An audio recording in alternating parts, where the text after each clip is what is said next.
Well, Bob Fletcher, what would we get to talk about tonight? I guess what everybody's been talking about for hundreds of years, I guess, and that's the weather.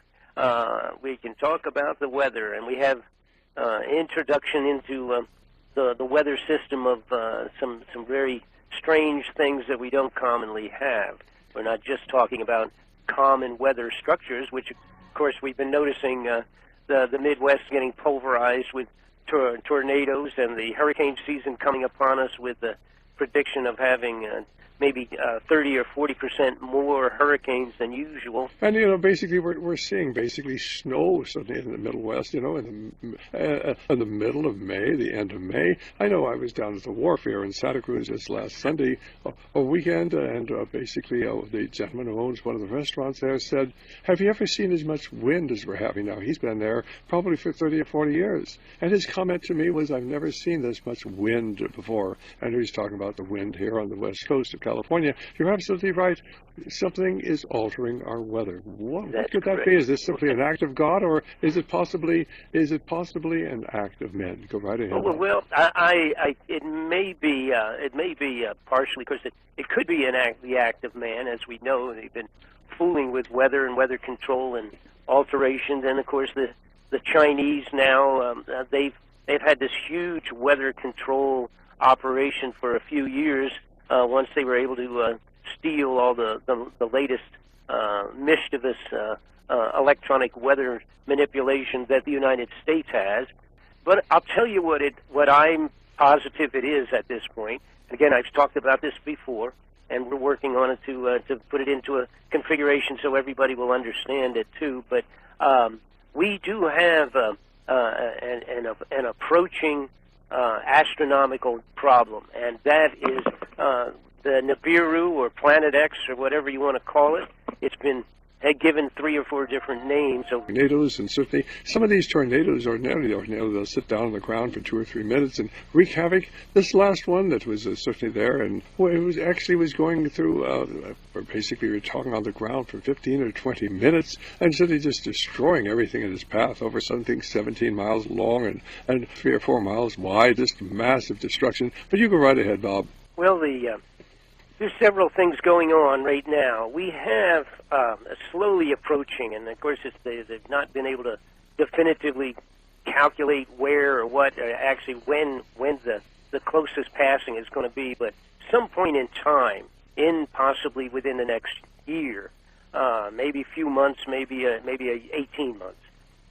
There is an anticipation and concern about the huge, what is the 10th planet, with this Nibiru that's been out and makes this huge 2,000 to 3,000 year orbit of the Earth, and they're genuinely anticipating it, and that's what I've been working on, is when I tried to find out where billions and billions of dollars have gone to here in the last 10, 20, 30 years, and how the increase of money is vanishing, and huge amounts of money, not the regular money stolen by criminals out of Washington, which is in the millions at a time, but where this money was going, and I finally figured it out. But what does that have to do with this planet? Well, what it has to do is they know it's coming. They are refusing to formally notify the people of the Earth in general. The elitists at the highest levels are building hideouts for themselves in all of this. It's starting to now, for the first time in the last couple of years, or even the last year, it's starting to flex its muscles by as it approaches other planets in our solar system.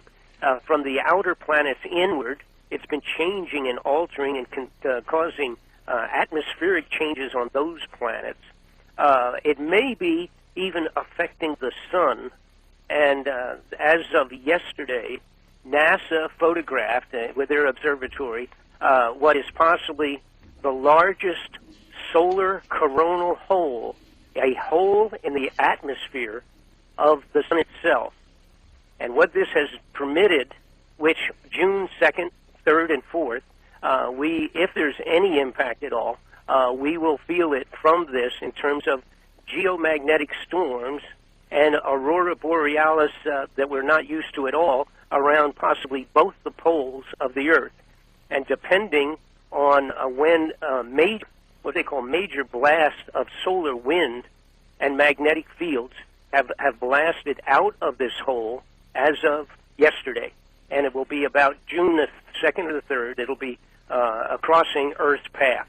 Now, depending on what direction the Earth is at the very time that these bombardments come from the solar magnetic storms, when they hit the Earth, depending on where those atmospheric holes are in our atmosphere, it will either permit or it will help to deflect these storms. If we happen to be aimed in the wrong direction, there are a couple of large openings in our own atmosphere. It will permit these huge storms of plasma coming from the sun. Well, let me explain to our listeners. Sure. Basically, these can come in if they are of insufficient intensities. The gamma rays come in, they hit the oxygen molecules, they break off electrons, and then this whole suddenly a stream of electrons sweeps around the world as an electronic storm and simply fries the electronic grid. Now, basically, that is, of course, the danger of the solar flares and certainly, or of an EMP, a nuclear attack in the stratosphere. Are you actually suggesting that this is a possibility? Oh, absolutely. But Bob, certainly, how could this be going on and we're not hearing about it? Simply look up NASA, May 29th, and the word coronal hole. You can look it up and you can find their own pictures that they just took of this. But there is a reason for all of this increase. And it is, in my opinion, the incoming effect of this Planet 10, the Planet X, Nibiru, coming closer to our system, our system. Okay, well, let's go to Robus. John is calling us from Spokane. John, do you have a question, comment? Yes, I have a question. Bob, I was following Planet X, and I think, if I'm not mistaken, there were daily downloads of what was going on with it from the SOHO satellites up till about November 2008, and then I think they said technical difficulties and what have you, and they stopped. And I know that it was coming in from the south, and that you had Bill Gates put that telescope there in Chile, and you got all this stuff going on in Antarctica, and then the Vatican has its thing. Right. Okay, so, and then there was just a big blackout. You couldn't find any information, talk shows, nobody's talking about it except for John Moore and you. So tell us more about Planet X, what your take is at this stage. Oh, okay, I'd be glad to, and that's a good question. A few years back, I'm saying 20 years ago, 15 years ago, it pretty much was acknowledged and then classified as really to be kept secret. And information on it was they tried to keep as much information as they could away from the general public, just on the possibility, well, actually the reality being, how do you tell the Earth that there may in reality have something that's going to come around and cause Noah's flood all over again? Now, timetable-wise, it's very difficult. Nobody has been able to come with a real good, accurate timetable on this thing. But it's now starting to be photographed at certain levels in certain locations on the Earth, aiming out in the right direction at the right time. And there are, like the Red Chinese and the Russians, have accepted the concept that it is coming back around. They have spent multi-billions, the same as the United States has, secretly with taking our money covertly and building all these underground facilities, not for you and I, but for themselves. And that's the reality. The bottom line in terms of the planet itself, if it is as has been described, it is about 5 times the size of the Earth. It's huge. It's very big. It's not expected to strike the Earth, but it's expected to pass the orb of the Earth, coming in one time and going out. If it does this and passes as that closely to pass through, they anticipate just a multitude of gravitational alterations, magnetics, and all the rest of that, an effect that would be just devastating. On that, if I may, yes, isn't that the reason why they chose Denver and up against on that side of the Rocky Mountains for continuity of government? And isn't that the reason why all those abandoned inland cities in China, or no? No. All of that's accurate. When, in fact, all of this Earth changes takes place from the planet coming through again. And so not only are they already built in highlands, but they actually will be higher when the time comes that the geography of the Earth gets altered by this darn 10th planet swinging through our particular orbit. So yes, those Chinese cities, and being kept empty. They are being created as the safe spots for a select few million Chinese. Yes, sir.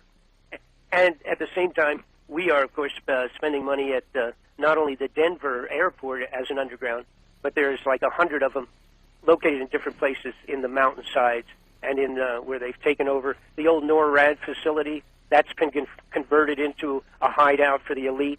And incidentally, I talked to Peter Pry in Washington, D.C. He was the executive director of the Congressional Commission on EMG attacks, and he was commenting that the Russians actually have a mountain, and they've hollowed out the whole inside of it. It will hold a couple of 100,000 people, at least 100,000. That's just one. They started in 2010 to accomplish 5,000 hideouts for Russian people.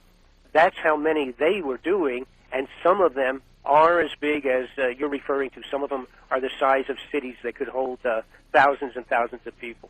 Okay, well, that was a good call. It really was. And basically, of course, this is why we love having you on here. And basically, most of our listeners aren't even aware of these things, so this is not imaginary, ladies and gentlemen. Well, I don't know. In general, there's been so many things going on that continually pointing to the government preparing and setting us up, I think, for obviously for martial law, for one thing, and at the same time puts them in a position to control us. And I unfortunately I believe that they are finally totally convinced and aware of a disaster that's looming out there someplace. And what I'm referring to mostly is the potential of some kind of an intergalactic or a celestial, to use their term, a celestial impact. And what I'm talking about there is a quote of one of the Homeland Security upper echelon personalities a little while back, had a meeting with the Russian counterpart in the Soviet Union and set up a swap of some elite crowd control Russian trained troops from Russia to actually come to the United States. And to now the way it was originally press released, it just looked like we were going to borrow or have 15,000 of their troops come over, and it didn't go too far beyond that. But apparently, what I found out through a friend of mine in Washington this last week, that the deal has been cut, and that it probably is about 100% sure that it will be an exchange of troops, so that we will send 15 or 20,000 American troops when the time comes, and they will send 15,000 Russian troops when the time arises, the need arises, and that the Russian troops will be placed in the Washington, D.C., Virginia, Maryland area, where, of course, we have the CIA and all those other locations of all of those, and, of course, major governments, all within a couple 100-mile circle there. Well, but Bob, what are you talking about? You're talking about some sort of a cosmic event, or you're talking about us being hit by are you talking about a small planet X or something like that, possibly colliding with Earth, and that people at the highest levels of our government and the Soviet government are concerned about this. They're concealing the truth from the American people, but they're planning, if something of this sort should happen, to bring about something about 18,000 Soviet troops to the United States, and a similar number of American troops would go to the Soviet Union. We sort of justify this because, we have our troops all over the world. We might have a shortage of troops here, but obviously we're never being told the truth behind anything that's going on today. And we have heard rumblings about this, that there is some sort of an agreement that if there was a cataclysmic event taking place, they would be stationing Russian troops in America and American troops in Russia. And it doesn't make sense unless you understand. Go right ahead, Bob. And here's where all of a sudden it rang bells for me. Let's make the assumption that there was some astronomical impact, and that was the term they used, galactic impact. All right, so let's assume we were hit all of a sudden by either one or even a whole handful of space material. All right, instantly, of course, we have all kinds of problems. Okay, fires and everything else. Right now, what they're saying is that they would bring the Russians here, and they would be at in the installation areas where our corrupted government would most want to defend, and that we would send likewise a large number of troops over there, because if they would have no qualms in shooting Americans in the streets if they had to have control over the rioting. That all of a sudden rang a bell, rang to be sounding potentially true, because I, for one, I am convinced that this unknown planet is unknown only relative to the fact that a lot of people not want to talk about it, but that this 10th planet is out there, that it is coming in. It's coming in, and it's going to swing close to Earth. It is not a small item at all. It is gigantic, but that it trails along with it 5 to 7 moons of its own. These are, smaller planets. For the lack of a better terminology, they're being called moons, along with a whole 5,000-mile trail or even longer of space debris and junk. Now, all of that would be small, but the problem is, if the reality exists that this is coming through at some point in time in the future, swings around in a huge close orbit, and then goes back on out again, which is what the prediction is with this thing, that we will be almost totally, completely annihilated and wiped clean of human life. And it would be what they're claiming what caused Noah's original flooding, from the gravitational movement of the oceans, actually just pulling them right out of the seabeds, from the difference of the size of its gravitational pull. The size of this planet is this Nibiru is considered to be 47,000 miles diameter. It's about 4 or 5 times the size of Earth itself, and it has already affected the outer planets. They're not talking much about it, but you can find it. It's affecting the outer planets' temperature and all of that at this point in time. It's already, I think, that's the cause for all of the crazier weather that we've all been having on Earth. I believe it's already affecting our weather.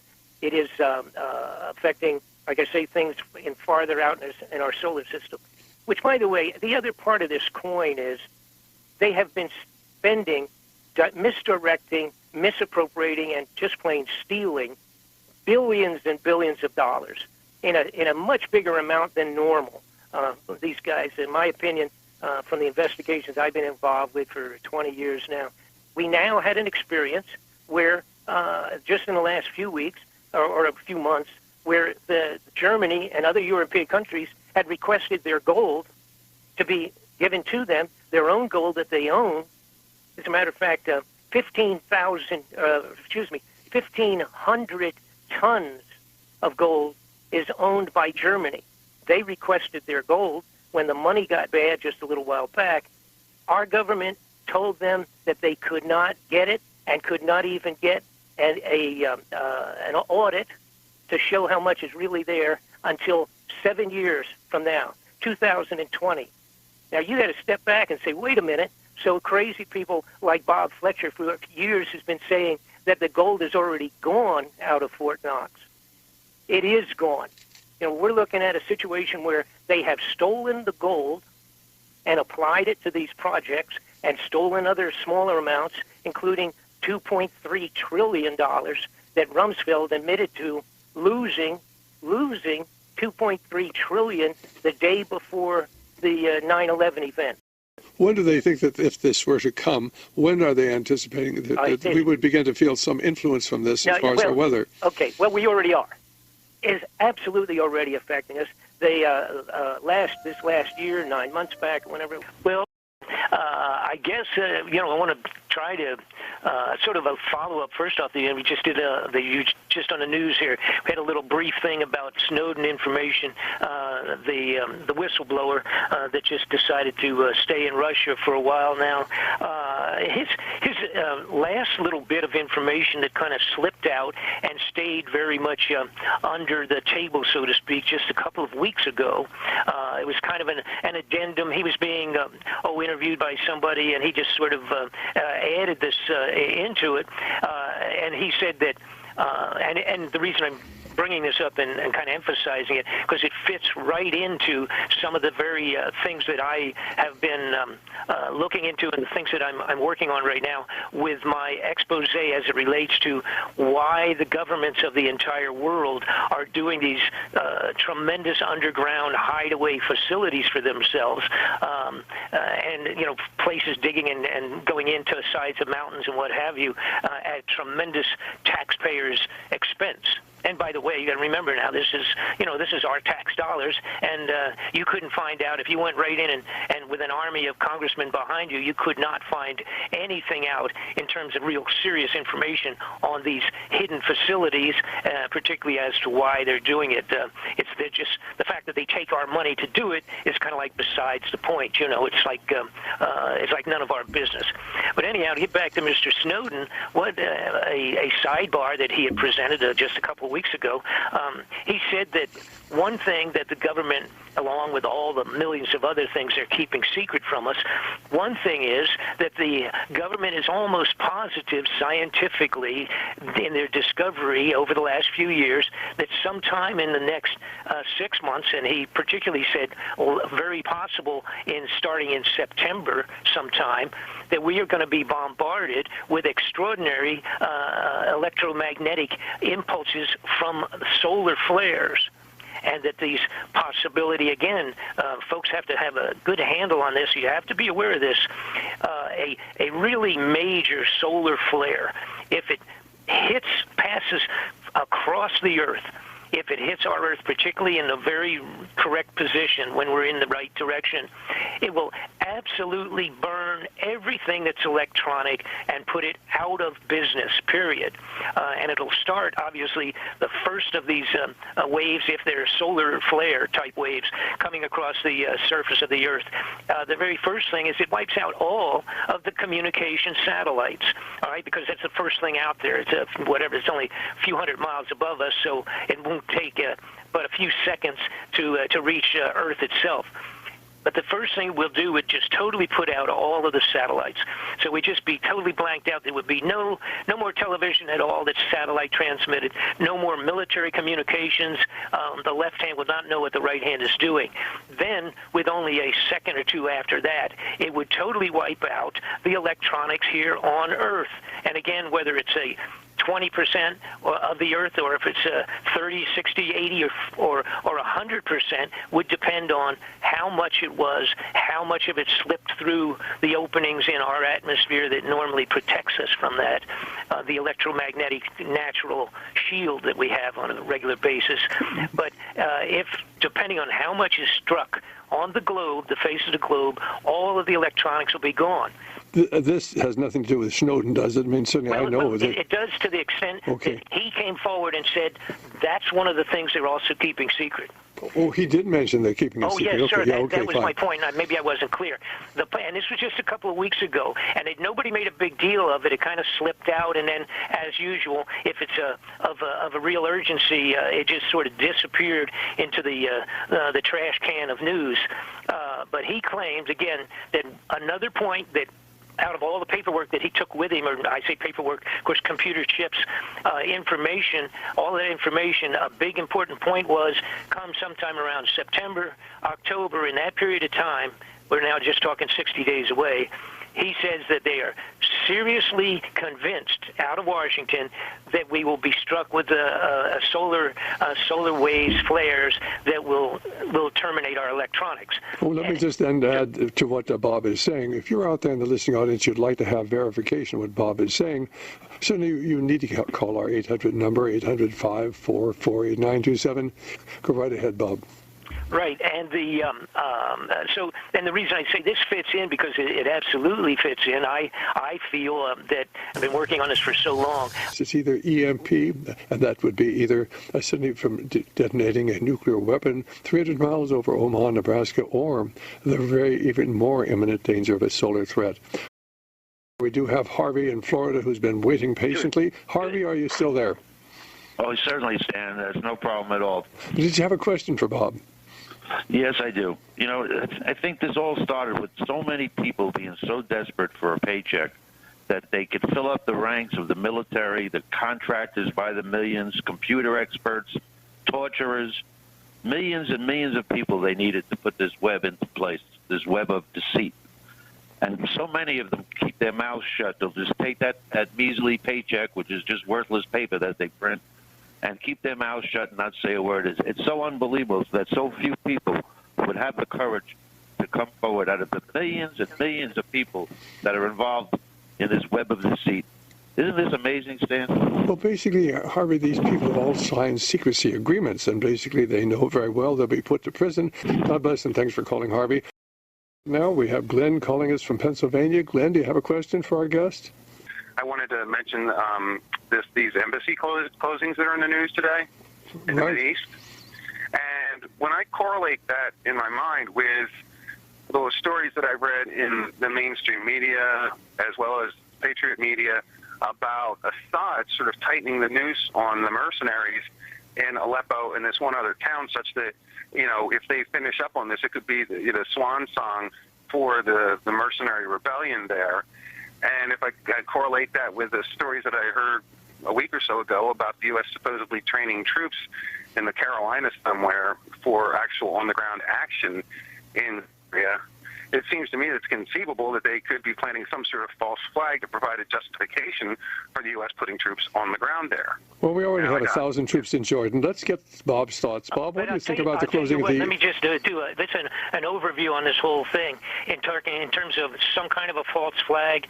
My feeling is that the bad guys in government intend to declare martial law at some point in time, and that they plan to do it before certain other things take place, and they will utilize some kind of a major false flag, obviously, to do that. When that is and what it is and what it's connected to, I have no idea at this point in time. But you do have to be aware of false flags can be generated from any little thing that they want to do it in, so I wouldn't poo-poo that. But I wanted to get back to one thing that we were talking about, Stan. I have an extraordinarily interesting thing. If everybody would grab a piece of paper and a pencil very briefly here. I came across something the other day that from NASA, and people, you want to look this up for yourself. It's NASA. Look up Cassini, Cassini spacecraft, and the word Saturn for the planet Saturn. They have kept secret for 20 years an absolutely amazing, unexplainable thing that's going on the surface of Saturn. But what they've discovered is some type of a large rotating hexagon circling the North Pole of Saturn. And it appeared originally to be a storm.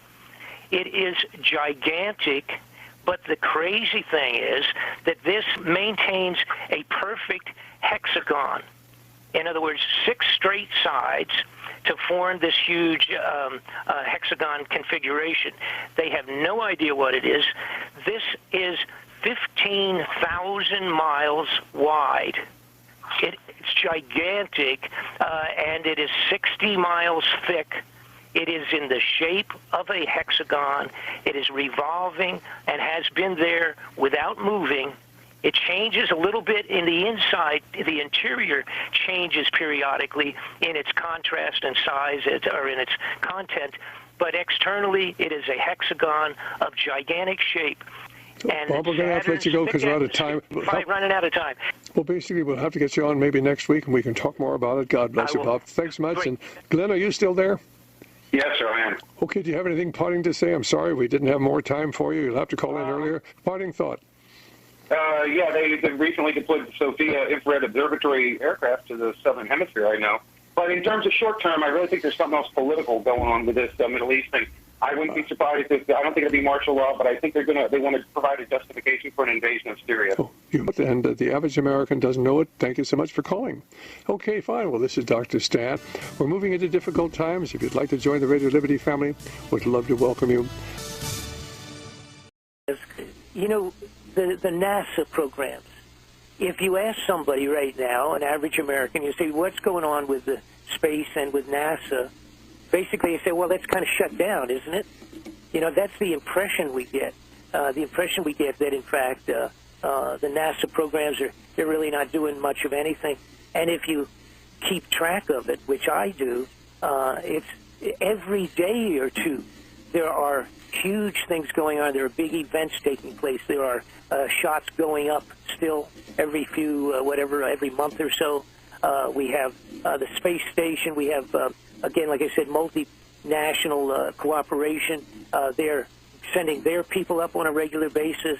They're continuing to build these things.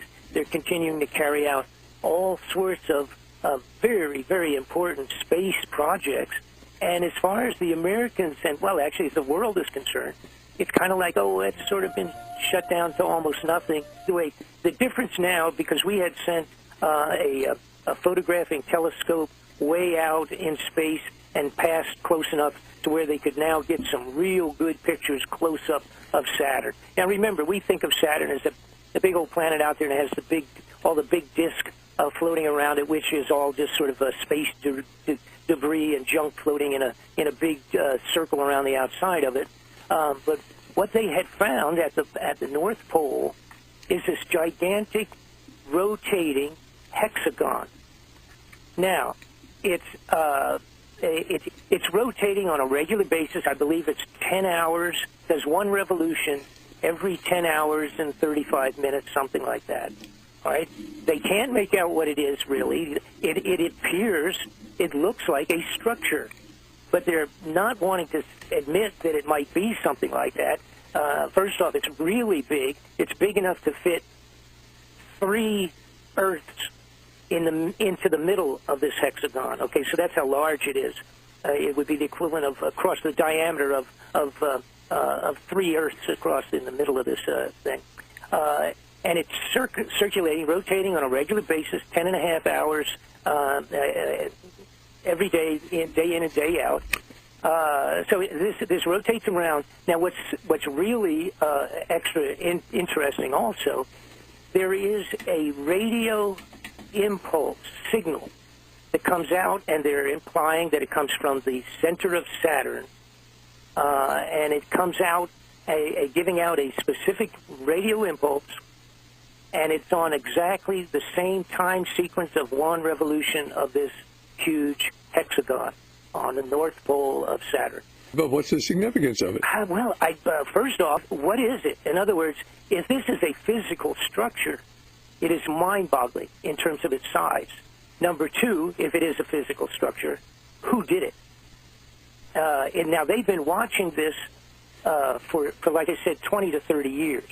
All right? And again, originally it was just like a vague kind of a thing. They thought it was maybe storms going on a regular basis there. But then as they got in closer and closer...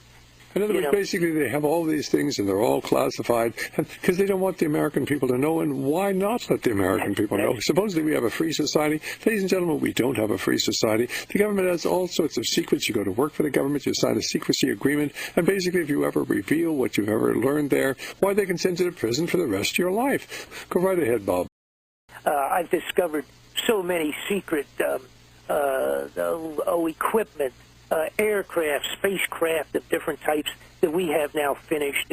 We've had finished, and programs of that sort. The use of electronics, and that is so far what you and I used to see in our regular science laboratories at school. They're just so far advanced, and they're not sharing this stuff with the. And I almost don't. I understand that you if you want to control people, which the intent is of the bad guys in government, if you want to control them, again, you don't want them to have too much. You know, they certainly don't want us to have the right to have arms. That's a big problem. See, that bothers them, because when they do martial law and clamp down on us, for whatever reason it may end up being, that's why they've been buying all the bullets themselves, and they've been buying all the weapons, and they've been digging the underground facilities and putting the foods under there, and doing all of those sneaky, underhanded operations, and at the same time not telling us step by step when things are discovered. You know, where would we be if they had kept the secret of, Edison's the original creation of electricity and the light bulbs and all of those things and all of those inventions, Alexander Graham Bell's telephone. Where would we be if they had kept all that from the general public and just hooked it up for the government to use? We'd still be wandering around like we were in the 1890s. Trying to figure out how to feed the horses. Well, if we have an EMP attack, electromagnetic pulse attack, maybe we will be back there. In fact, right. That may clean our slate, and then we'll all be right back again. And that's not going to be it'd be very indiscriminate. So the bad guys are going to be in trouble with that too.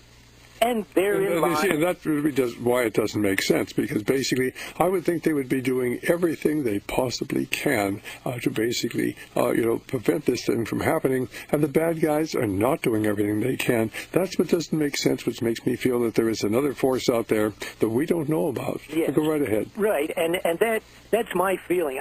I think what has all of a sudden been the realization of, again, I use that simple term, the bad guys, all of a sudden, I think there was the complete realization that there is some cataclysmic event going to take place. It's headed toward us. There may not be a good way to put a date on it today, but that it apparently, because of the expenditures in the last 10 years and the activities in the last 5 years, it appears that they are worried that it's going to take place rather soon. Now, whether this an electromagnetic force, the flares, if it's a natural thing for like corona events coming out of the sun, or if it's in fact an enemy that has the ability to just throw in a couple of bombs, dirty bombs, in a couple of areas and blow out all of our electrical system. That I don't think that's not what it is. See, it's way, way above that. And so what their thought is, well, we're going to save X numbers of people, maybe 1 million people that we are designated we're going to try to save. So they're going to go underground. They've got all of the foodstuffs underground. They've got their generators. They've got their fuel to run them for some unknown period of time, depending on how many are in their different holes. And this is serious. This is all done. I mean, and when I say done, I mean it's done sufficiently so that next week, if it happens, a bunch of people will be underground and will be living, and the rest of us on the top of the ground are not going to be.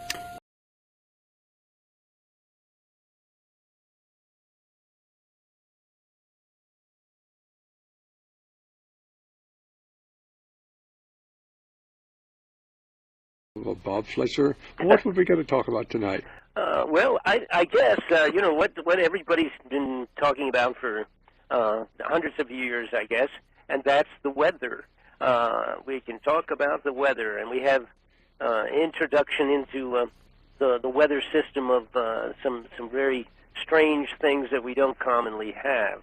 We're not just talking about common weather structures, which, of course, we've been noticing the Midwest getting pulverized with tornadoes, and the hurricane season coming upon us with the prediction of having maybe 30 or 40% more hurricanes than usual. And, basically, we're seeing snow suddenly in the Middle West, in the middle of May, the end of May. I know I was down at the wharf here in Santa Cruz this last Sunday, a weekend, and the gentleman who owns one of the restaurants there said, have you ever seen as much wind as we're having now? He's been there probably for 30 or 40 years. And his comment to me was, I've never seen this much wind before. And he's talking about the wind here on the west coast of California. You're absolutely right. Something is altering our weather. What could that be? Is this simply an act of God, or is it possibly an act of men? Go right ahead. Well, it may be partially, because it could be the act of man. As we know, they've been fooling with weather and weather control and alterations, and of course the Chinese now they've had this huge weather control operation for a few years. Once they were able to steal all the latest mischievous electronic weather manipulation that the United States has. But I'll tell you what I'm positive it is at this point. And again, I've talked about this before, and we're working on it to put it into a configuration so everybody will understand it too. But we do have an approaching astronomical problem, and that is the Nibiru or Planet X or whatever you want to call it. It's been given 3 or 4 different names. Tornadoes, and certainly some of these tornadoes they'll sit down on the ground for 2 or 3 minutes and wreak havoc. This last one that was certainly there, and it was going through, basically we're talking on the ground for 15 or 20 minutes, and suddenly just destroying everything in its path over something 17 miles long and 3 or 4 miles wide, just massive destruction. But you go right ahead, Bob. Well, there's several things going on right now. We have slowly approaching, and of course they've not been able to definitively calculate where or what, actually when the closest passing is going to be, but some point in time, possibly within the next year, maybe a few months, maybe 18 months. There is an anticipation and concern about the huge, what is the 10th planet, with this Nibiru that's been out and makes this huge 2,000 to 3,000 year orbit of the Earth, and they're genuinely anticipating it, and that's what I've been working on, is when I tried to find out where billions and billions of dollars have gone to here in the last 10, 20, 30 years, and how the increase of money is vanishing, and huge amounts of money, not the regular money stolen by criminals out of Washington, which is in the millions at a time, but where this money was going, and I finally figured it out. But what does that have to do with this planet? Well, what it has to do is they know it's coming. They are refusing to formally notify the people of the Earth in general. The elitists at the highest levels are building hideouts for themselves in all of this. It's starting to now, for the first time in the last couple of years, or even the last year, it's starting to flex its muscles by as it approaches other planets in our solar system. From the outer planets inward, it's been changing and altering and causing atmospheric changes on those planets. It may be even affecting the sun. And as of yesterday, NASA photographed with their observatory what is possibly the largest solar coronal hole, a hole in the atmosphere of the sun itself. And what this has permitted, which June 2nd, 3rd, and 4th, if there's any impact at all, we will feel it from this in terms of geomagnetic storms and aurora borealis that we're not used to at all around possibly both the poles of the Earth. And depending on when what they call major blasts of solar wind and magnetic fields have blasted out of this hole as of yesterday. And it will be about June the 2nd or the 3rd, it'll be crossing Earth's path. Now, depending on what direction the Earth is at the very time that these bombardments come from these solar magnetic storms, when they hit the